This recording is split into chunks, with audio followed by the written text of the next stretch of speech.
Hello everyone, it's me Josephine Sneha. Hope you're all doing well. இந்த வீடியோல Thomas வயட் எழுதின remembrance அப்படின்ற poem. இதுக்கு இன்னொரு பேரும் இருக்கு, they flee from me. Because இந்த போயமோட லைன் ஸ்டார்டிங்கே அப்படிதான் ஆரம்பிக்கும், they flee from மீன்னு.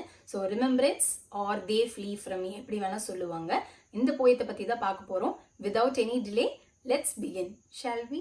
Okay, to begin with, so Thomas Wyatt ஒரு 16th centuryல இருந்த ஒரு இங்கிலீஷ் போயட். ஸோ இந்த போயம் ஆல்மோஸ்ட் ஒரு லேமெண்டிங் மாதிரி தான். அதாவது எப்படின்னா, இதுக்கு முன்னாடி விமன் எல்லாமே நான் அட்ராக்டிவான்னு நினைச்சாங்க, என்கிட்ட நிறைய வந்தாங்க. பட் இப்போ என்ன ஆகுதுன்னு, என்னை பார்த்தாலே அவங்க வந்து தே ஃப்ளீ ஃப்ரம் மீ, என்னை பார்த்தாலே வந்து விலகி போறாங்க அப்படிங்கிற மாதிரி தான் இருக்கும்.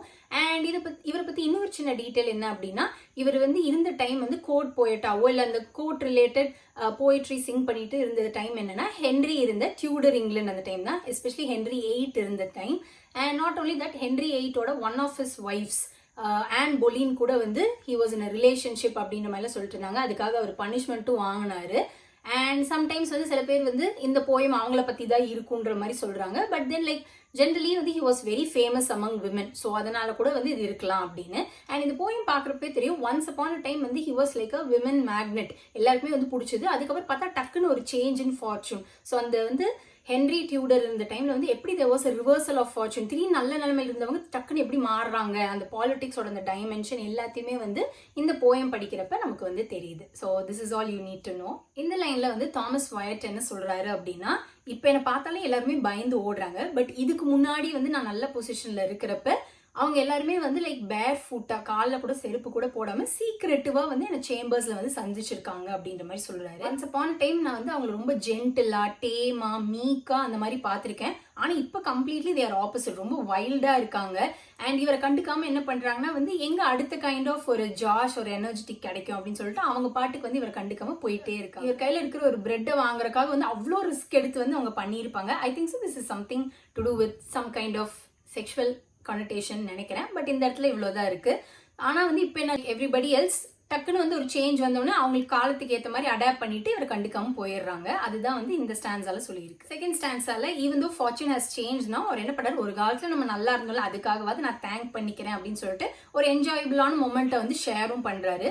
ஸோ இவரோட லவ்வர் அந்த டைம்ல இருந்தவங்க என்ன பண்ணிருப்பாங்கன்னா, ஸ்கேண்டிலி ட்ரெஸ் அப்படின்னா வந்து like almost like short dresses or probably வந்து ஒரு செக்ஷுவலி அரோசிங் ட்ரெஸ்ஸோட வந்து இவர்கிட்ட வந்துட்டு லைக் ஒரு பிளஷரபிளா, இவருக்கு பார்க்கறப்பே அது ஒரு என்ஜாயபிள் ஷோ மாதிரி இருக்கு.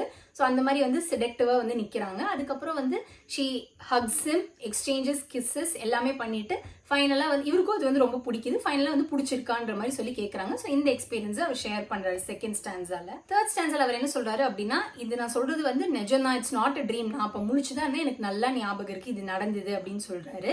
அன்பார்ச்சுனேட்லி என்ன பண்றது, நான் ஜென்டில் கைண்டா இருக்கிறதுனால எல்லாமே மாறி போச்சு.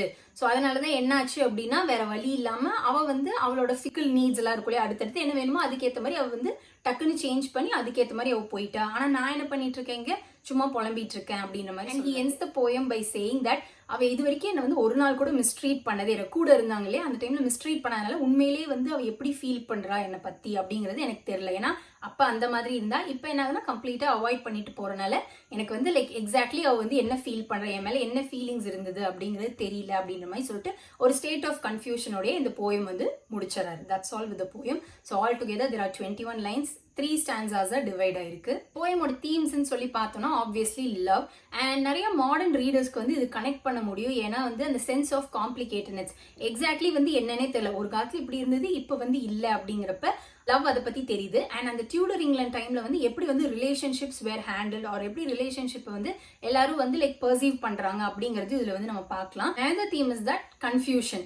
எஸ், ஸோ ரொம்ப காம்ப்ளிகேட்டடா இருக்கு இந்த ரிலேஷன்ஷிப். ஸோ அவருக்கே வந்து புரியல, just like the way his fortune changed or reversal of fortune, love or exactly அவருக்கு இருந்த அந்த பவர் among women என்ன ஆயிடுச்சு, கம்ப்ளீட்டா மறைஞ்சு போச்சு. அது ஏன்னு அவருக்கு புரியல. ஏன்னா அவர் எப்படி நினைச்சுக்கிறாரு, நான் ரொம்ப நல்லவன், gentle, kind, fill with humanity. ஆனா வந்து விமன் எப்படி யோசிக்கிறாங்க, என்ன பண்றாங்கன்னு தெரியல. அதுதான் ஒரு வேர்ட் கூட யூஸ், ஜென்டில், மீக்கா இருந்தாங்க, இப்போ வந்து வைல்ட் ஃபேண்டசி அப்படின்ற மாதிரிலாம் இருக்கும் இல்லையா. ஸோ அதனால எக்ஸாக்ட்லி அவருக்கு தெரியல. So he feels bit confused, எதனால அப்படின்னு புரியல. ஸோ இது வந்து அவரோட அந்த பொலிட்டிக்கல் கேரியரையும் சொல்லலாம். ஏன்னா நல்லா இருந்தவர் என்னாச்சு அப்படின்னா, அந்த ஆன் பொலினோட அந்த அஃபேர் அது வெளியே தெரிஞ்சதுக்கு அப்புறம் என்னச்சுன்னா அவரோட fortune completely it got reversed. So that's how it is. So that is all about the poem. You need to remember. ரொம்ப ஷார்ட்டான poem, kind of like love மாதிரியும் ஒரு காம்ப்ளிகேட்டட் ரிலேஷன்ஷிப் மாதிரி போய் அப்படியே வந்து முடிஞ்சிருச்சு.